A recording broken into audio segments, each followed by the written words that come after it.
오늘 주신 본문을 가지고 사명을 붙들고 살기 위해서라는 제목으로 하나님 말씀 전하겠습니다. 많은 사람들이 꿈과 비전을 얘기합니다. 어떤 계기로 꿈을 갖게 되고 그 꿈이 나를 이끌어 주었다. 이런 이야기는 인터넷을 뒤져보면 또한 서점을 가보면 많은 사람들이 여러 다양한 이야기로 하는 것을 볼 수 있습니다. 그래서 꿈과 비전에 대한 이야기는 기독교 서적이 아닌 일반 서적 코너에서도 많이 만나볼 수 있죠. 그런데 여러분, 비전이란 무엇일까요? 오래전 제가 중고등학생 때 이 비전이라는 단어는 교회에서만 주로 사용되었던 단어로 기억합니다. 그런데 요즘에는 이 비전이라는 말이 곳곳에서 사용되고 있습니다. 또한 비전이 없는 사람들에게 비전을 심어주는 일들을 감당하는 사람들이 여기저기 많이 생겨나고 있습니다. 그래서 비전에 대한 강의를 하는 특별한 강사들이 많이 있습니다. 그들은 그들의 성공 스토리를 들려주면서 이렇게 꿈을 찾았더니 행복한 삶을 살 수 있었다. 여기에 성공이 있었다. 이렇게 영향력이 있었던 사람이 되었다 말합니다. 그리고 세상의 많은 사람들, 많은 학부모들이 그들의 외침을 듣고 그들의 삶을 듣고 자신의 비전을 발견하고 세상에 나아가야 할 한 사람이 그들의 자녀가 되기를 원하고 있습니다. 그러나 성경에서는 이와 같은 방식으로 꿈과 비전을 이야기하고 있지는 않습니다. 성경에서는 꿈과 비전보다는 사명이라는 표현을 더 많이 하고 있죠. 그리고 이 사명은 영향력 있는 삶을 말하고 있지 않습니다. 성공 스토리나 행복한 삶에 대해서 말하고 있지도 않습니다. 오직 이 사명은 하나님께서 하시고자 하는 일을 우리를 통하여서 이 땅에 나타내는 것이라 말씀하시죠. 다시 말해 하나님의 다스리심을 우리의 삶을 통하여서 보여주고자 하시는 것, 그것을 사명이라 말씀하시고 그것을 우리에게 맡기십니다. 그렇다면 이렇게 하나님께서 맡기시는 사명을 우리는 어떻게 이 땅에 나타낼 수 있을까요?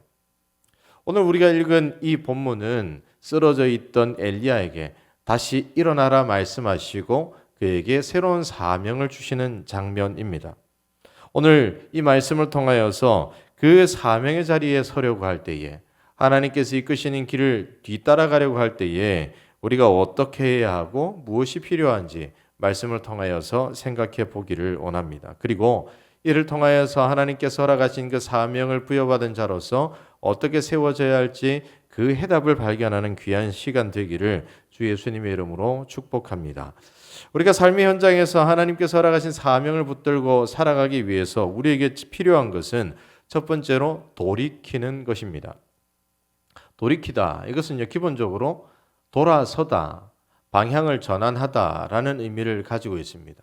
그래서 성경에서 1000번 이상 이 돌아섬에 대한 말씀을 참 많이 하는 것을 보게 됩니다.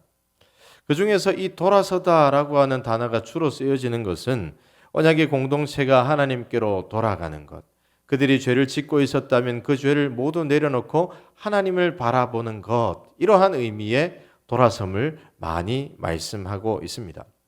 그렇다면 이러한 돌아섬을 엘리야에게 말씀하시는 것은 어떠한 의미가 있을까요? 그는 지금 지쳐 있고 쓰러져 있고 넘어져 있고 일어날 힘이 전혀 없습니다. 무엇 때문에 그가 이러한 상태가 되었습니까? 자신을 향한 자신의 시선 때문입니다. 나는 실패자요.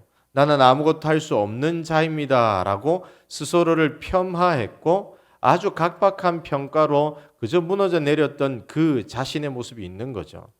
하나님께서 돌아서라 말씀하시는 것은 그러한 자신을 향한 폄하된 평가에서 돌아서라 말씀하시는 겁니다. 그가 다시 일어나서 하나님께서 맡기시는 사명의 장소로 나아가라는 거죠. 지금껏 잘 달려왔고 하나님께서 맡기신 사명을 잘 수행해 왔는데 갑자기 넘어져서 더 이상 나아가지 못하고 있으니 이제 일어나서 다시 하나님께서 허락하시는 사명을 붙들어라 말씀하십니다. 엘리야가 회복되어야 하는 것은 무엇입니까? 엘리야가 사명을 붙잡기 전 사명자로서의 마음이 다시 회복되어야 합니다. 그는 모든 것이 실패라고 말하고 있고 아무것도 할 수 없다고 말합니다. 이런 엘리야에게 하나님께서는 오늘 말씀을 통하여서 나는 그렇게 생각하지 않으니 너의 생각은 내려놓고 나의 생각 앞으로 내 마음을 돌아서라 말씀하고 계시는 겁니다. 지금까지 너가 달려왔던 방향은 실패와 좌절의 방향이었으나 이제는 회복을 너에게 줄 터이니 이제는 너가 당했던 좌절과 실패를 내려놓고 다시 나를 바라보라 하는 말씀이 바로 돌아서라 하는 말씀입니다. 그 돌아서서 다시금 하나님께서 허락하시는 새로운 눈으로 세상을 바라보라 말씀하고 있습니다. 사랑하는 성도 여러분, 우리가 사명을 위해서 하나님께서 맡기시는 사명의 장소로 다시 나아가기 위해서 우리가 해야 할 일은 무엇이겠습니까? 돌아서는 겁니다. 어디에서 돌아서야 하겠습니까? 우리가 가진 우리의 편협한 생각들로부터 돌아서야 합니다. 우리가 가진 실패로 얼룩진 많은 것들로부터 돌아서야 합니다. 나는 할 수 없다 생각하는 그런 연약한 마음에서 돌아서야 합니다. 그리고 우리 스스로에 대해서 저평가했었던 그 모습에 대해서도 돌아서야 합니다. 하나님은 우리를 그렇게 생각지 않으시는데 우리는 계속해서 우리를 낮게 평가하고 있습니다. 계속해서 우리는 높은 수준의 능력이 필요하지만 나는 능력이 없습니다 말하면서 뒷걸음질 치고 있습니다. 적은 능력이라도 하나님께서 일하신다면 이 적은 능력을 강하게 사용하실 수 있는 분이 하나님이실 텐데 그 하나님이 일하심은 생각지 못한 채 저는 작은 자입니다 라고 계속해서 뒷걸음질 치고 있습니다. 이런 모습에서 돌아서야 합니다. 우리가 교육부서를 담당하면서 또한 어떤 행사를 진행할 때 가장 큰 걸림돌이 되는 것이 무엇인 줄 아십니까? 바로 예전에 해봤던 경험들, 실패의 경험들입니다. 그래서 우리 이렇게 전도해 봅시다 라고 말하면 이렇게 대답을 하죠. 목사님, 다 해봤습니다. 다 해봤습니다. 이렇게 하면 어떻겠습니까? 아유, 그것도 해봤어요. 세상에 안 해본 게 하나도 없습니다. 그런데 어떤 목사님이 이렇게 말씀하시더라고요. 해봤냐 아니냐 실패했냐 아니냐가 아니라 누가 하느냐가 중요합니다. 이런 얘기를 하면서 다시 이끌어 가시던데 그런데 또 실패하면 이 사람이나 저 사람이나 하는 것이 다 똑같으니 우리는 못합니다. 이런 마음을 가질 수 있습니다. 그래서 그것들이 계속 쌓이다 보니 우리는 안 돼. 우리는 한계야. 우리는 여기 있을 수밖에 없어 라고 스스로를 평가하고 더 이상 앞으로 나아가지 못하게 되죠. 그리고 그 생각 안에 실패 안에 자신을 가두게 되고 공동체를 가두게 되는 거죠. 그래서 늘 새로운 것을 시도하려 할 때마다 그것이 올무가 되어서 못한다. 그것이 올무가 되어서 과연 가능할까? 그렇게 질문을 던지는 겁니다. 이때 우리에게 필요한 것이 무엇이겠습니까? 관점을 바꾸고 시선을 바꾸는 겁니다.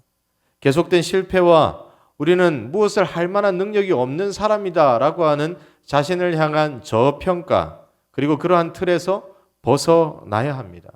그리고 우리는 연약하지만 하나님께서 우리와 함께 하시니 하나님께서 새로운 길을 열어가시기도 합니다. 따라서 하나님 앞에 우리는 순종으로 성실함으로 나아가는 것밖에 우리가 할 것이 없지만 그것이 곧 길입니다. 외치며 그것을 향하여서 나아갈 수 있어야 합니다. 오늘 말씀 속에서 엘리야에게 원하시는 것이 바로 이것입니다. 그리고 하나님께서 우리에게 원하시는 것도 바로 이러한 돌아섬입니다. 바라기는 우리가 가지고 있던 편견, 우리의 경험, 과거에서 벗어나서 현실에서 벗어나서 실패에서 벗어나서 다시금 하나님께 시선을 돌리고 하나님께서 이 세상을 바라보며 맡기시는 그 사명에 눈을 돌리는 우리 모든 하나님의 백성들 되시기를 주 예수님의 이름으로 축복합니다. 두 번째로 삶의 현장에서 사명을 붙들고 살기 위해서 우리에게 필요한 것은 하나님의 큰 계획을 바라보는 겁니다.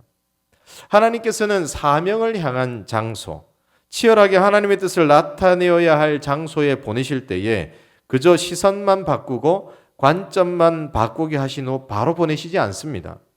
분명한 사명을 주십니다. 그때 우리는 그 사명 속에서 내가 생각하지 못한 하나님의 큰 계획, 하나님의 큰 그림을 볼 수 있어야 합니다. 오늘 말씀 속에서 하나님께서는 엘리야에게 그 마음을 돌이킬 것과 함께 분명한 사명을 주십니다. 그 사명은 15절 하반절로부터 17절까지 기록되어 있는데요. 우리가 읽었었던 본문의 말씀입니다. 한 번 더 합독하여 읽도록 하겠습니다. 시작. 하사엘에게 기름을 부어 아람의 왕이 되게 하고 너는 또 님시의 아들 예후에게 기름을 부어 이스라엘의 왕이 되게 하고 또 아벨무올라 사밧의 아들 엘리사에게 기름을 부어 너를 대신하여 선지자가 되게 하라. 하나님께서는 엘리야에게 사람을 세우는 사명을 허락하십니다. 하사엘과 예후와 엘리사에게 기름을 부어서 한 사람씩 세우라는 겁니다.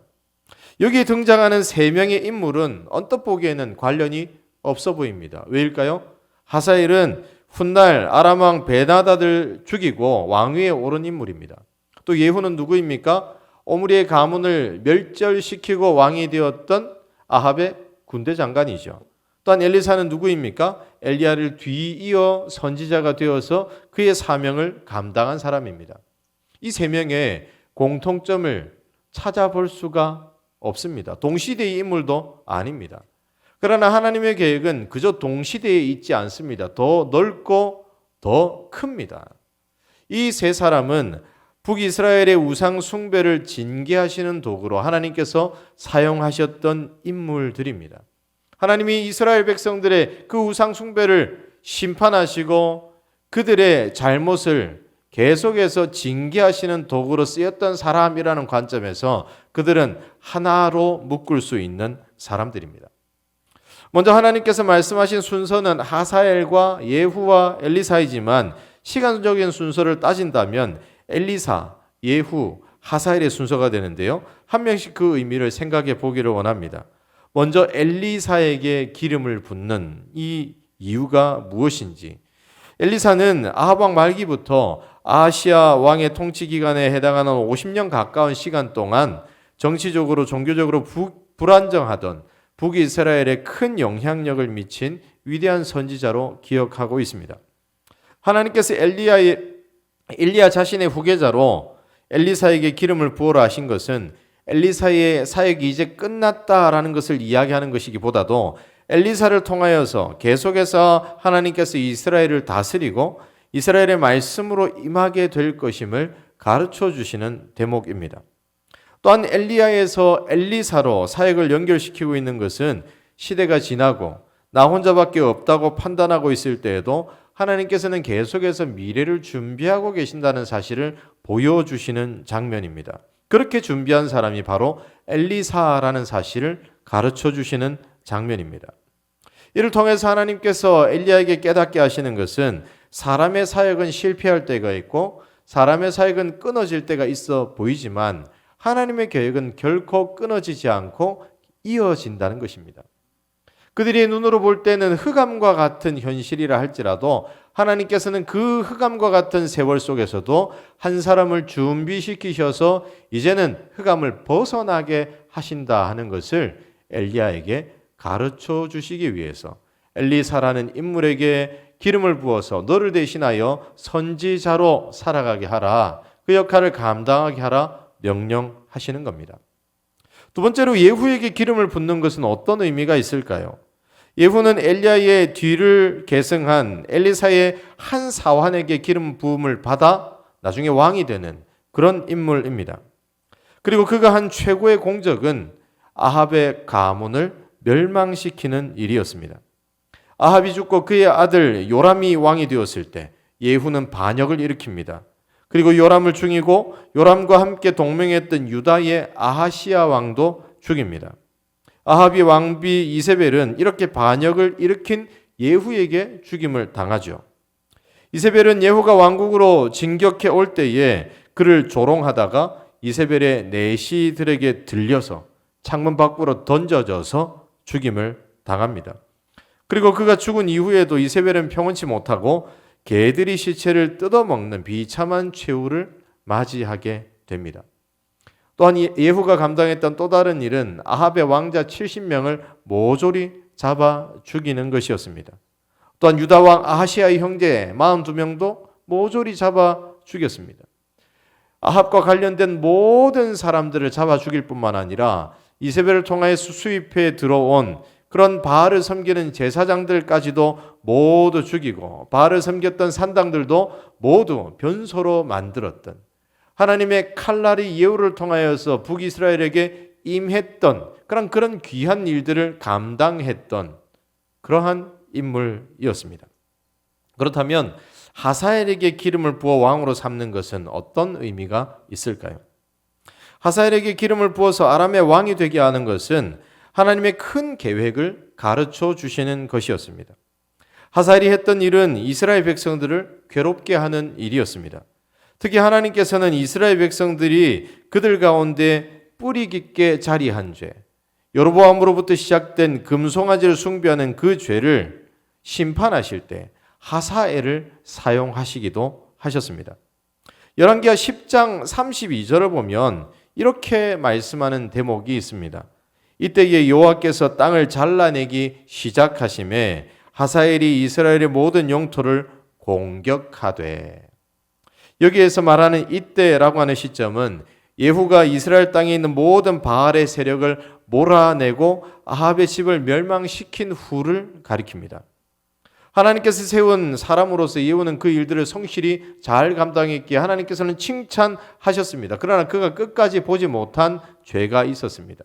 앞서 말씀드린 여로보암으로부터 시작된 이 금송아지 우상을 섬기는 죄입니다. 아마 그가 이 죄의 영향력이 어떠한지 알았는지 몰랐는지 그거는 알 수 없지만 분명한 사실은 정치적으로도 이 여로보암으로부터 시작된 금송아지 우상이 자신에게 유익했기 때문에 그것을 버리지를 못했습니다. 따라서 하나님께서는 그 죄를 하사엘을 통하여서 심판하기를 시작하십니다. 그래서 열왕기하 12장 2절과 3절을 보면 이렇게 말씀하시는 장면을 우리는 만나보게 됩니다. 여호와 보시기에 악을 행하며 이스라엘에게 범죄하게 한 느바세 아들 여로보암의 죄를 따라가고 거기서 떠나지 아니하였으므로 여호와께서 이스라엘에게 놓아사 아람 사람 왕 하사엘의 손과 그의 아들 베나닷의 손에 넘기시니라. 이스라엘 가운데 있는 여로보암의 죄, 단과 베델에 있던 금송아지를 세우고 그 송아지를 가리켜서 여호와 하나님이라 말하며 그것을 끝까지 붙잡은 그 죄에 대해서 하나님께서는 하사엘을 또 아람 나라를 들어서 사용하셔서 심판하십니다. 하나님께서 엘리야에게 말씀하시는 이 말씀들과 계획들을 보면 엘리야가 생각하는 좁은 시선과는 달리 엄청나게 큰 일을 준비하고 계신 것을 보게 됩니다. 그저 이스라엘에 있는 우상 숭배의 현실을 심판하실 뿐만 아니라 그 이후에 어떤 일이 있을지 하나님께서 모든 것을 아시고 그 모든 것까지 준비해 놓으신 하나님의 계획들이 그 가운데 있다 하는 겁니다. 사랑하는 성도 여러분, 하나님께서 우리를 사명의 현장으로 보내실 때 그냥 보내시는 법이 없습니다. 하나님께서는 분명한 그분의 계획을 보여주시고 가르쳐주시고 깨닫게 해주십니다. 그때 우리는 하나님이 그리시는 큰 그림을 보고 하나님의 계획이 완벽하다는 사실을 믿고 의지해야만 합니다. 그래야만 우리가 사명을 따라 살아가다가 겪는 어려움이 있을 때 더 이상 소망이 없는 것 같다고 느껴질 때에도 흔들리지 않고 그 사명을 붙들고 그 사명을 위해서 나아갈 수 있기 때문입니다. 엘리야는 지금껏 하나님께서 맡기시는 사명을 따라 열심히 그 일들을 감당했습니다. 그런데 그가 사명을 감당하면서 이렇게 지쳐 쓰러진 것은 무엇 때문이었습니까? 하나님께서 주신 말씀과 함께 하나님의 능력도 그 가운데 있었지만 정말 불같이 일했지만 변하지 않는 현실을 보고 그는 낭망하고 지쳤던 것이죠. 그런데 여러분, 만약 그에게 더 큰 그림을 볼 수 있는 눈이 있었다면 어떠했을까요? 지금은 이렇게 변하지 않는 것 같은 현실이 내 앞에 있고 벽과 같이 아무리 밀어도 밀리지 않는 이 현실이 우리 앞에 있지만 더 넓게 하나님께서 어떻게 일하고 계실지 볼 줄 아는 눈이 그에게 있었다면 그에게 다가오는 변하지 않는 이 세태의 모습은 또 한 번 하나님 앞에 아뢰어야 할 기도 제목일 뿐 벽이 아니라고 생각했을 겁니다. 지금은 당장은 멈추는 일이 있고 피하는 일이 있지만 하나님의 계획은 이제 곧 시작될 것이다 하는 기대를 가지고 바라볼 수 있었을 겁니다. 하나님께서 우리에게 사명을 향하여서 보내실 때에 그러한 쓰러짐이 없게 하시기 위해서 넓은 눈으로 하나님의 사명을 보게 하십니다. 하나님의 계획이 우리의 계획과 다르고 하나님의 생각이 우리의 생각과는 다르고 너무나도 거대하다는 사실을 깨닫게 하십니다. 바라기는 하나님께서 우리에게 맡기시는 삶의 현장에서 우리에게 허락하신 사명을 바라볼 때마다 나는 이 조그만 것을 가지고 있습니다가 아니라 하나님께서 나에게 주신 것들을 더 큰 눈으로 바라볼 수 있는 눈이 있기에 현실의 어려움에 넘어지지 않겠습니다 라고 하는 그 믿음으로 하나님 바라보고 사명을 바라보는 우리 모든 하나님의 백성들 되시기를 주 예수님의 이름으로 축복합니다. 세 번째로 삶의 현장에서 사명을 붙들고 살기 위해서 우리에게 필요한 것은 우리의 생각과 다르더라도 하나님의 뜻하심을 믿는 것입니다. 하나님이 일하시면 때때로 우리가 생각하는 생각을 뛰어넘습니다. 그래서 우리의 작은 머리로 담을 수 없기 때문에 오해하기도 하죠. 이때 우리에게 필요한 것은 무엇입니까? 우리의 생각을 접는 겁니다. 모든 뜻하심이 하나님께 있다라고 생각하며 믿음으로 하나님을 바라보는 겁니다.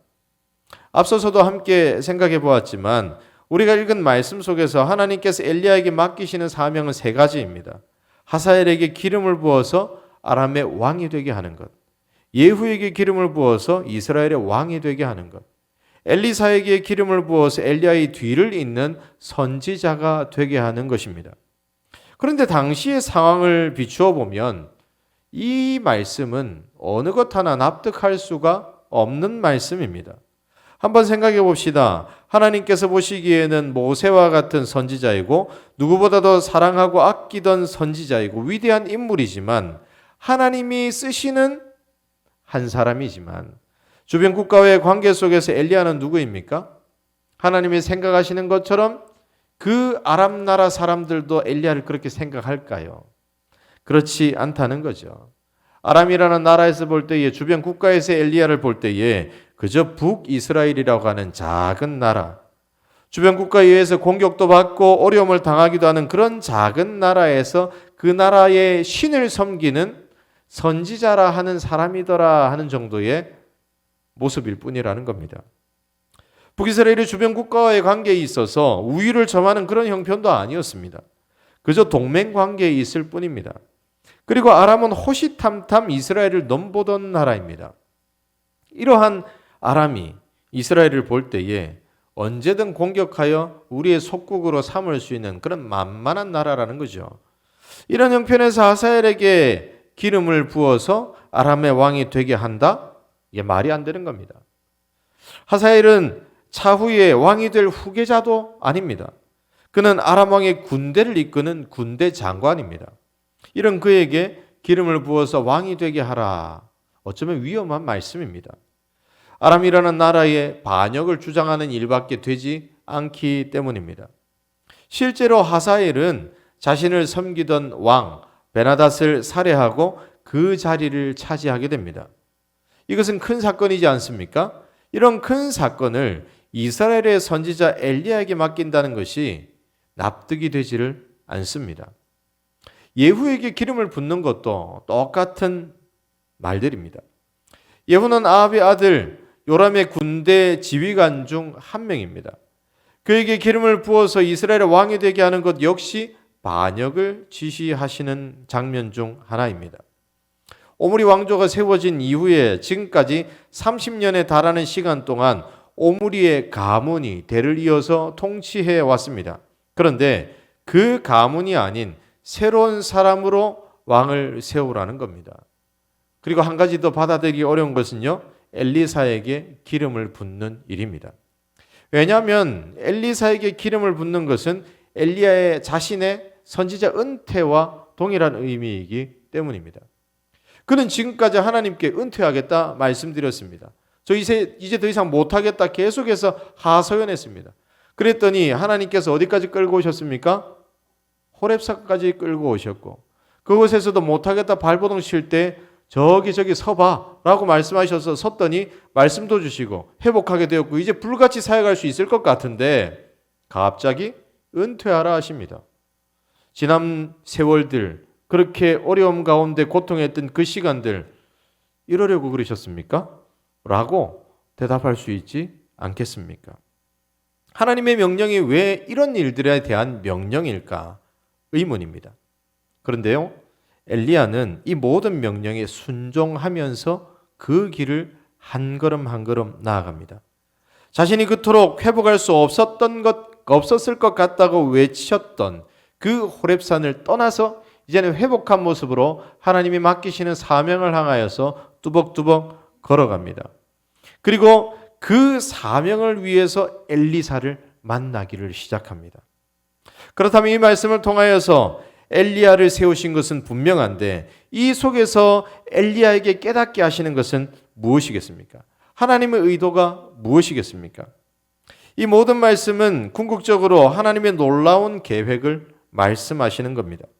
하나님께서 엘리야에게 하시는 사명과 말씀을 통하여서 엘리야의 생각과 하나님의 생각이 얼마나 다른지 깨달아 알게 하시는 겁니다. 엘리야는 현실만 보고 있지만 하나님은 더 먼 미래도 보고 있다고 하는 사실을 가르쳐 주십니다. 하나님의 일하심은 엘리야가 사역하는 북이스라엘에만 해당되는 것이 아니라 그 영역을 넘어서 다른 나라에게까지도 미친다.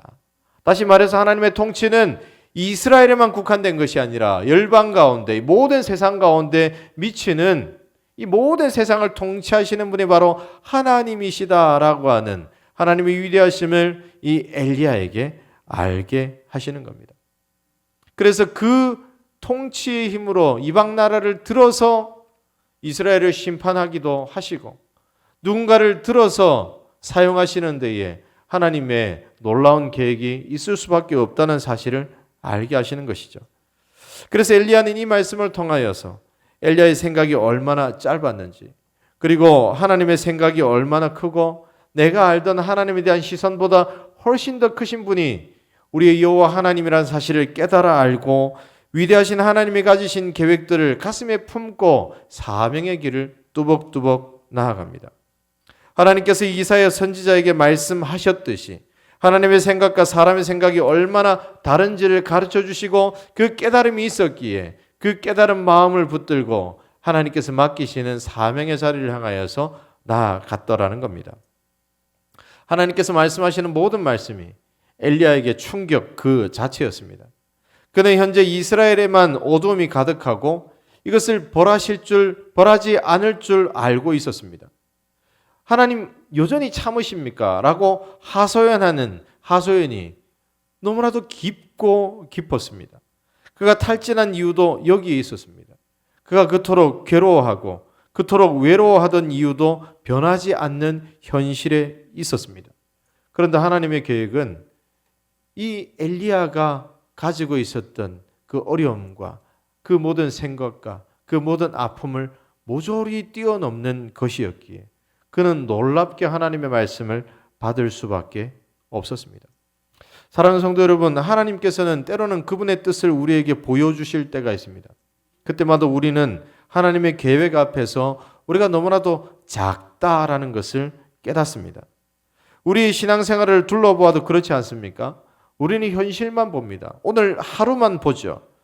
그래서 하나님이 어떻게 일하실는지 때로는 깜깜할 때가 있습니다. 그런데 여러분, 하나님이 하시는 말씀은 그저 오늘 내 눈앞에 있는 그것을 해결하시기 위해서 허락하시는 말씀이 아닐 때가 있습니다.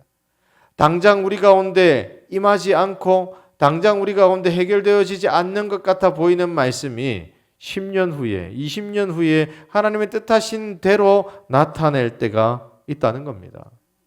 나는 하루 앞만 보지만, 나는 일주일 앞만 보지만, 좀 더 한 달 후, 1년 후를 보지만 하나님께서는 더 멀리 계획하시고 더 많은 생각으로 우리를 이끌고 계시다는 사실을 알게 될 때가 많이 있습니다. 그래서 뒤를 돌아보면서 우리가 이렇게 외치죠. 아, 하나님, 이것 때문에 저를 여기까지 부르셨군요. 하나님, 이것 때문에 제가 그 자리에 있었어야 했군요. 우리가 하나님께서 맡기시는 여러 가지 삶의 자리에서 그 역할을 감당할 때에 늘 우리의 시선을 하나님께 고정하여서 질문해야 할 것이 바로 이것인 줄로 믿습니다. 하나님, 제 생각은 여기에 머물러 있지만 하나님의 생각은 어디까지입니까?